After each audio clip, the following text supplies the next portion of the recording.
ધોરણ 9 ગણિત વર્ષ 18-19 પ્રકરણ 4 દ્વિચલ સુરેખ સમીકરણ એનું સ્વાધ્યાય 4.4 સ્વાધ્યાય 4.4 માં ફક્ત બે દાખલા છે. દાખલા નંબર 1 એવું કહે છે કે y બરાબર 3 એ સમીકરણ છે. એનું તમારે y બરાબર 3 એક સમીકરણ છે, એનું શું કરવાનું છે તો કે નંબર 1 એક ચલમાં અને બીજું શું કરવાનું છે તો કે બે ચલમાં ભૌમિતિક નિરૂપણ દર્શાવો. બરાબર. હવે આ સમીકરણને એક ચલમાં એનું ભૌમિતિક નિરૂપણ દર્શાવવાનું હોય તો એક ચલનું કોઈ પણ સમીકરણ હોય એને આપણે ભૂમિતિની રીતે કેવી રીતે દર્શાવી શકીએ તો કે સંખ્યા રેખાના માધ્યમથી. શેનાથી? એક ચલ હોય તો સંખ્યા રેખા દોરવાની અને બે ચલ હોય તો શિલાલેખ દોરવાનો. શું દોરવાનું? શિલાલેખ દોરાય. શિલાલેખ એટલે શું? શિલાલેખ એટલે પથ્થર ઉપર લખેલું લખાણ, એને શિલાલેખ કહેવાય. જુનાગઢમાં જાઓ, જુનાગઢમાં ગિરનાર તળેટીમાં જતા પહેલા એક અશોકનો શિલાલેખ આવે છે. પેલો અશોક નતો, પેલો કોણ? આ રાજના પપ્પા. હા, સમ્રાટ અશોક. એ સમ્રાટ અશોકે પથ્થર ઉપર લખેલું હતું. બોલો હવે એ કેવી રીતે લખ્યું હશે? અને એણે તો ઈસવીસન કઈ સાલમાં લખ્યું હશે? તો હજી પણ એ એવું ને એવું છે. બરાબર. એટલે પથ્થર પર દોરેલી લકીર સમાન છે. ઘણા લોકો નહીં કહેતા કે અમે જે કહીએ ને પથ્થર પર દોરેલી લીટી બરાબર છે એમ. એટલે જે કહીએ ફાઇનલ, પછી એમાં આગુ પાછું થાય નહીં. આ અજીત જેવું નહીં. હા, હવે આમ કર નાખું તેમ કર નાખું, પછી કઈ એમ નહીં કર્યું. બરાબર. કીધું એટલે કરવાનું, વાર્તા પૂરી. બરાબર. તો પથ્થર ઉપર નિરૂપણ કરવાનું એટલે લેખ કરવાનો. તો બે ચલ હોય તો આપણે આલેખ દોરવાનો હોય છે. ઓકે, બરાબર. અહીંયા સ્ટેપ નંબર 1, આપણું જે સમીકરણ છે, સમીકરણ કયું છે તો કે y બરાબર 3. તો એક ચલ સમીકરણ છે.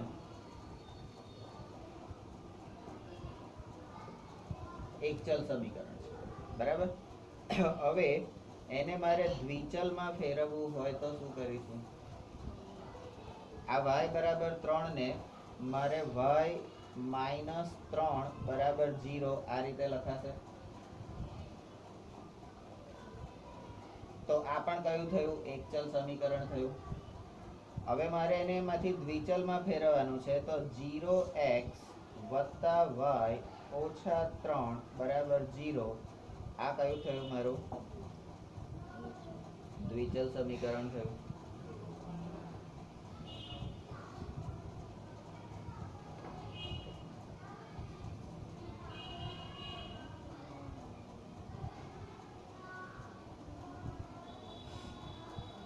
બરાબર.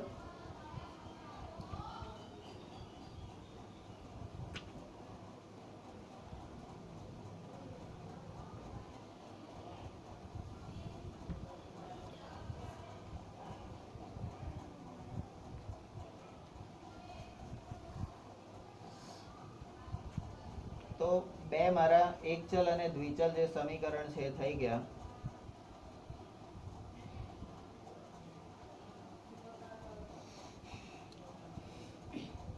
હવે મને ખબર છે એક ચલ સમીકરણનું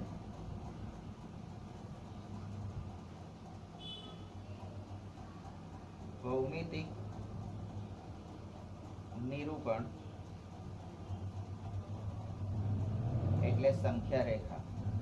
સંખ્યા રેખા. અને દ્વિચલ સમીકરણનું ભૌમિતિક સ્વરૂપ એટલે ભૌમિતિક નિરૂપણ એટલે આલેખ. બરાબર. તો હવે મારે શું કરવાનું છે? તો y બરાબર 3 ને અહીંયા એક ચલનું નિરૂપણ y બરાબર 3. તો અહીંયા હું સંખ્યા રેખા દોરીશ. સંખ્યા રેખા પર વચ્ચોવચ્ચ 0, અહીંયા 1 2 3 4 અને 5, -1 -2 -3 -4 -5. બરાબર. આ રીતે મારે નિરૂપણ કરવાનું છે. તો 1 2 ને 3 y બરાબર 3 y બરાબર 3. આ મારું ભૌમિતિક નિરૂપણ થયું. ભૌમિતિક નિરૂપણ એટલે શું? પહેલા તો અરે મારી માં, સંખ્યા રેખા એટલે એક ચલ હોય, એ x હોય કે y હોય. હવે રેખાનું નામ તમે દ્રષ્ટિ આલો કે પછી બીજી કોણ?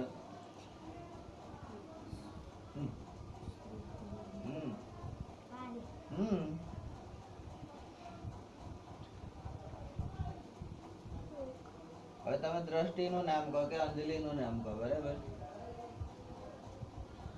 એને કહેવાશે શું? સંખ્યા રેખા જ ને. તો એમાં બિંદુનું નિરૂપણ આ રીતે સંખ્યા રેખા પર થાય. બરાબર. ચલો હવે બે ચલનું નિરૂપણ. બે ચલનું નિરૂપણ. તો બે ચલ માટેનું આપણું સૂત્ર કયું થશે? 0x + y બરાબર 3. આ આપણું સમીકરણ થશે. બરાબર. તો એનું નિરૂપણ આપણે કેવી રીતે કરીશું? તો અહીંયા આગળ આપણને શું મળશે? આના પરથી x બરાબર 0 અને y બરાબર 3 આવું મળશે. હે કેમ? તો x અને y ની કિંમત તમને જો મળે ને, બરાબર, તો જ તમે એને શું કરી શકો? આલેખ પત્ર પર દર્શાવી શકો. પણ અહીંયા આગળ એવું કહે છે કે તમારે આલેખ પત્ર પર દર્શાવવું હોય તો તમારે ઓછામાં ઓછા 2 બિંદુ જોઈએ અથવા તો 3 બિંદુ રેખા બનાવવા માટે જોઈએ. તો અહીંયા 3 ઉકેલ તમારે શોધવાના. 3 ઉકેલ શોધવાના છે. તો અહીંયા એક ઉકેલ તમે શોધ્યો x બરાબર 0. તો સમીકરણમાં 0x + y બરાબર 3 માટે 0 × 0 + y બરાબર 3. તો માટે y બરાબર 3, x 0 1. એટલે આ સમીકરણમાં મને ખબર છે એટલે હું અહીંયા લખું છું x ની કોઈ પણ કિંમત માટે, x ની કોઈ પણ કિંમત માટે y બરાબર કેટલા થશે? 3 થશે. બરાબર. એટલે તમે અહીંયા આગળ મન ફાવે એ બિંદુ લઈ શકો, પણ આપણે મન ફાવે એવું લીધા કરતા આ લોકોએ જે લીધું છે x બરાબર 2 લો અને બીજું બિંદુ લો x બરાબર 4 લો. બરાબર. તો 0x + y બરાબર 3. તો 0 × 2 + y બરાબર 3. તો અહીંયા શું થશે? 0 × 2 એટલે 0 + y બરાબર 3. તો માટે y બરાબર કેટલા થશે? 3. બરાબર. અહીંયા તમે 4 લો તો 0x + y બરાબર 3. 0 × 4 + y બરાબર 3. 0 + y બરાબર 3. તો માટે y બરાબર કેટલા થશે? એટલે x ની તમે કોઈ પણ કિંમત લેશો એને 0 જોડે ગુણવાનું છે. x ની કિંમત 0 જોડે ગુણવાનું છે એટલે x ની કિંમત તો 0 જ થઈ જશે. એટલે y ની કિંમત કોઈ પણ વખતે કઈ આવશે? તમને 3 જ આવશે. બરાબર. તો હવે આ જે 3 બિંદુ જે મેં લીધા છે એનો ઉકેલ ગણ 0 3 2 3 અને 4 3 છે એને હું હવે આલેખ પત્ર પર દર્શાવીશ. 0 1 2 3 4 1 2 3 4 -1 -2 -3 -1 -2 -3 બરાબર. x ની કિંમત 0 તો y ની કિંમત કેટલી 3 તો અહીંયા 0 3. હવે x ની કિંમત 2 તો પણ y ની કિંમત કેટલી આવશે 3 બરાબર. એટલે આ બિંદુને હું અહીંયા આ રીતે લખીશ.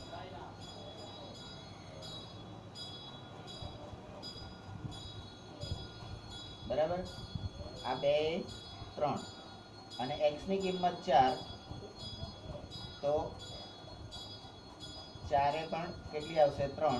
હવે આ ત્રણેયમાંથી પસાર થતી એક રેખા તમે દોરો તો એ શું થયું x અક્ષને સમાંતર. હા x અક્ષને સમાંતર થઈ ને તો y બરાબર 3 નો આલેખ x અક્ષને સમાંતર રેખા મળે. બરાબર. x અક્ષને સમાંતર રેખા મળે છે. x અક્ષને સમાંતર રેખા તમારી હા y બરાબર 3 નો આલેખ. તો આ થયું તમારું ભૌમિતિક નિરૂપણ. હવે જ્યારે ભૌમિતિક નિરૂપણ કરવાનું હોય ત્યારે મેં અંદર લખ્યું છે કે આકૃતિ દોરવાની હોય. બરાબર. એટલે તમને કદાચ ભૌમિતિક નિરૂપણ પૂછે તો તમારે શું કરવાનું આકૃતિ દોરવાની એવું તમને ખબર હોવી જોઈએ. પછી એ વખત એવું નહીં કે ગુરુજી આમાં શું કરવાનું. કારણ કે 8મા ધોરણ સુધી અત્યાર સુધી આપણે એવું કર્યું હોય પેપર તમને આપે ને એટલે કંઈક સમજણ ના પડે અથવા ના આવડતું હોય ને એટલે પોતાનો વાંક કે પોતાની ભૂલ છુપાવવા માટે આપણે બધા શું કરીએ સાહેબને પૂછવા જઈએ ગુરુજી આ પ્રશ્નમાં સમજણ નહીં પડતી. વાંચ્યું હોય તો ખબર પડે ને તૈયારી કરી હોય તો ખબર પડે ને. આપણે એમ કે સમજણ નહીં પડતી એટલે સામેવાળાને ખબર પડી જાય કે આને કંઈ આવડતું નહીં. બરાબર. પણ 9માં એ વસ્તુ નહીં થાય. બરાબર. હા અંદર રકમમાં કોઈ ભૂલ છે તો એ અમે જોઈશું. બાકી અત્યારે તમને દરેકે દરેક વસ્તુ સમજાવવામાં આવે છે અને એ જે સમજાયેલી વસ્તુ એમાંથી કંઈ પણ પૂછે તો એ તમને આવડવું જોઈએ. બરાબર. પછી એવું નહીં હું નહોતો આવ્યો હું ઘેર હતો બીમાર હતો તો એ મારો પ્રશ્ન નથી. નહોતો આવ્યો તો બીજા દિવસ આવીને શું કર્યું. આમાંથી કોઈ એવું છે કે હું કાલ નહોતો આવ્યો તો હું આગળ વાળાને પાછી લઈને કશું કરું એમ કોઈ એવું કર્યું અત્યાર સુધી નહીં. બરાબર. ચલો દાખલા નંબર 2.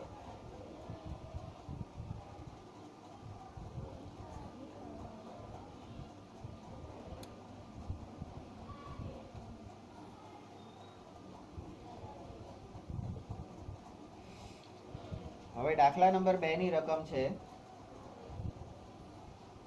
સમીકરણ આપેલું છે 2x + 9. અહીંયા આગળ મેં એક લીટીની જગ્યાએ 2 લીટી કરી દીધી. કેમ? કારણ કે અમુક લોકો છે ને મારી લીટીને માઇનસ સમજતા હોય. બરાબર. તો તમારું સમીકરણ છે 2x + 9 = 0. એને તમારે શું કરવાનું છે તો એક ચલમાં અને બે ચલમાં ભૌમિતિક નિરૂપણ કરવાનું છે. ભૌમિતિક નિરૂપણ કરવાનું છે.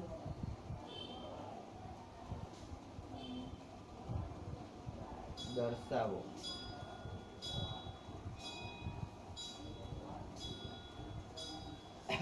બરાબર. તો હવે આપણને આખી સિસ્ટમ આપણને ખબર છે. આ દાખલા ઉપરથી આપણને સિસ્ટમ ખબર છે.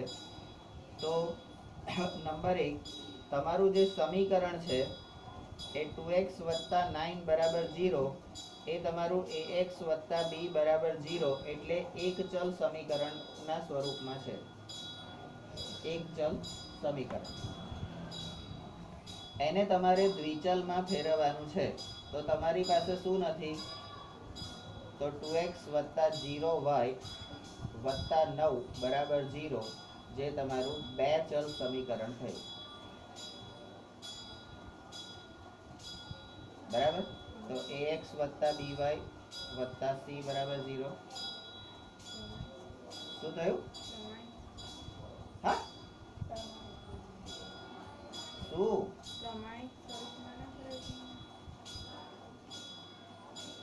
હે મારી માં, તું ક્યાં છો? અહીંયા તમને એક ચલ સમીકરણ આપેલું છે, એને આપણે પ્રમાણિત સ્વરૂપ સાથે સરખાઈને એવું કીધું કે એક ચલ સમીકરણ છે. આ એક ચલને તમે દ્વિચલમાં ફેરવો તો 0y તમારે મૂકવાનો. તો એને દ્વિચલમાં ફેરવ્યું પછી એને સરખાવવું તો પડે ને, દ્વિચલ શું છે. એટલે પ્રમાણિત દ્વિચલમાં બનાવવા માટે પ્રમાણિત સ્વરૂપમાં તો ફેરવવું જ પડે ને.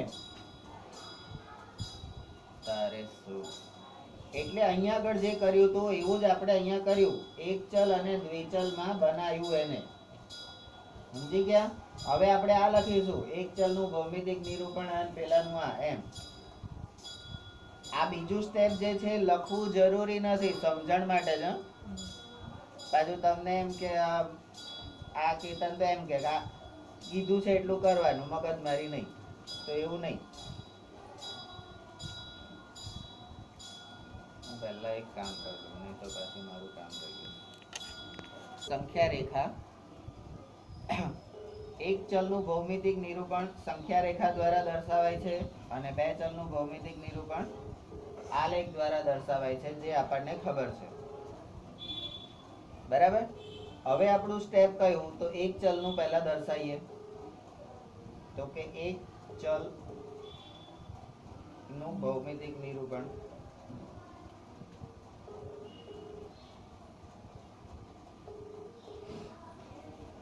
એક ચલનું ભૌમિતિક નિરૂપણ. તો એના માટેનું આપણી પાસે સમીકરણ છે 2x વત્તા 9 બરાબર 0.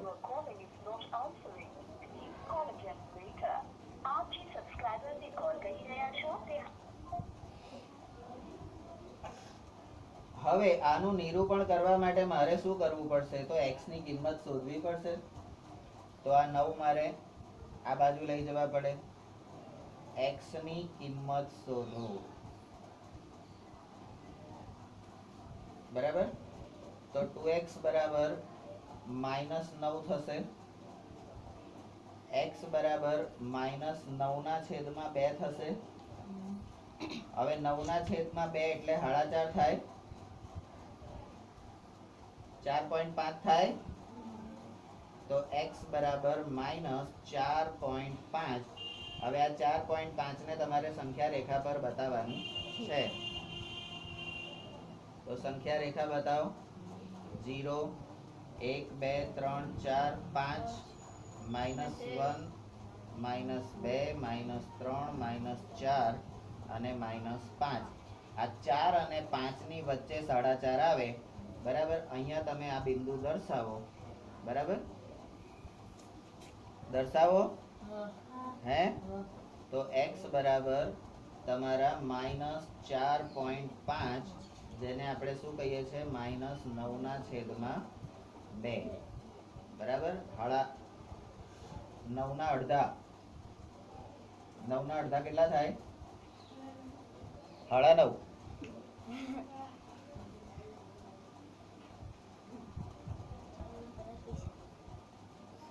9 ના અડધા કેટલા થાય? 4.5. તો બોલ ને એમ. આ અડધ્યાન તો ના ખબર હોય, એટલે અડધા ના ખબર હોય. હવે તમારું બે ચલનું નિરૂપણ કરવાનું. બે ચલનું નિરૂપણ, ભૌમિતિક નિરૂપણ.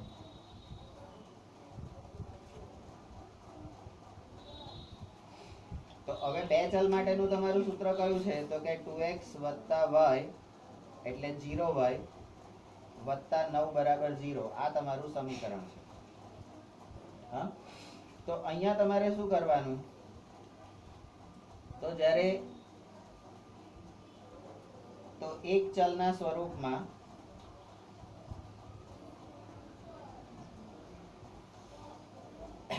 તમારે સૂત્ર લેવું પડે કે ચાલશે?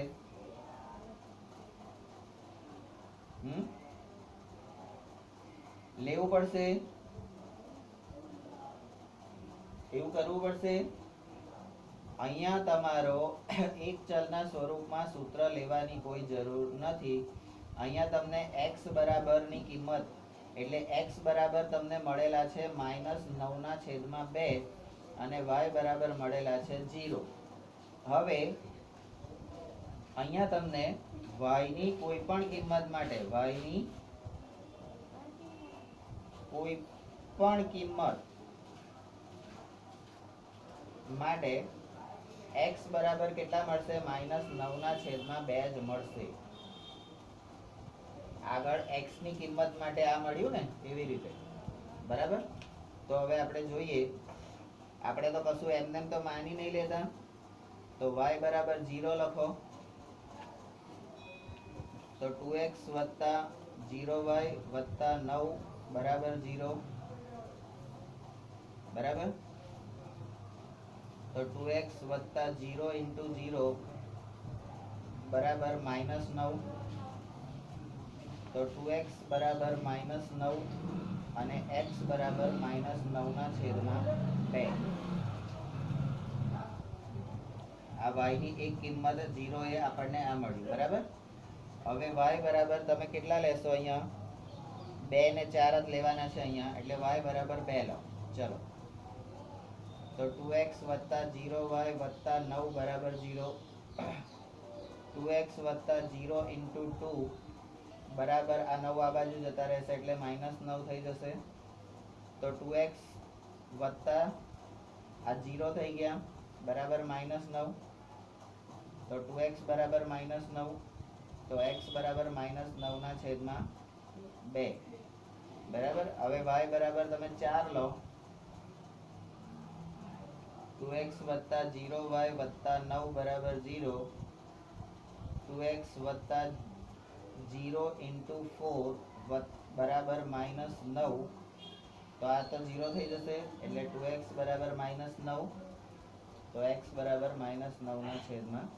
એટલે તમે y ની કોઈ પણ કિંમત લેશો તો તમારો જવાબ x ની કિંમત -9/2 જ આવશે. તો ઉકેલ ગણ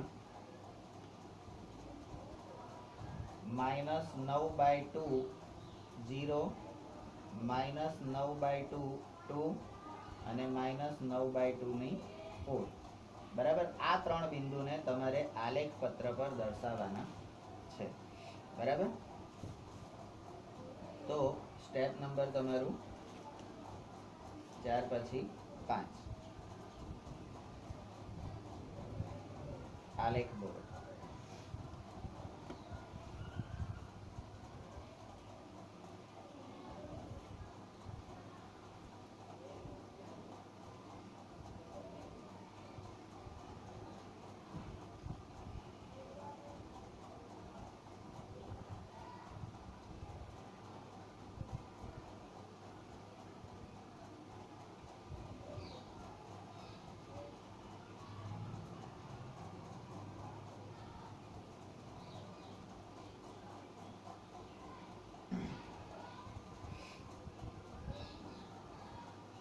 હવે તમે તમારું 9/2 એ બિંદુ અહીંયા છે એટલે 0 હોય x બરાબર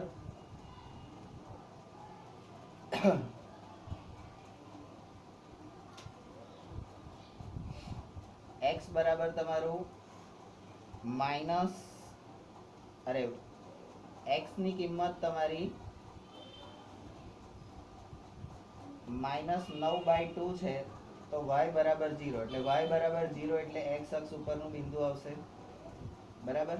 હવે -9/2 તો y બરાબર 2 એટલે y બરાબર 2 એટલે અહીંયા આગળ આવશે.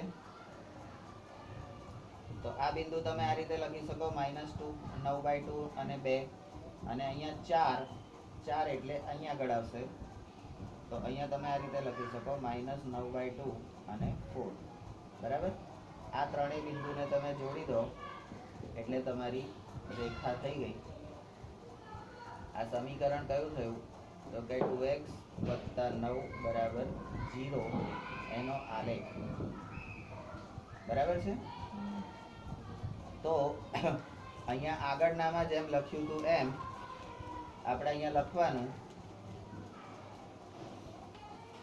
કે x બરાબર -9/2 નો આલેખ y અક્ષને સમાંતર રેખા મળે. પેલી x અક્ષને સમાંતર રેખા હતી, આ y અક્ષને સમાંતર રેખા છે. બરાબર? તો આટલું તમારું સ્વાધ્યાય છે. હવે તમારું આ ચોથું ચેપ્ટર અહીંયા પૂરું થાય છે. બરાબર?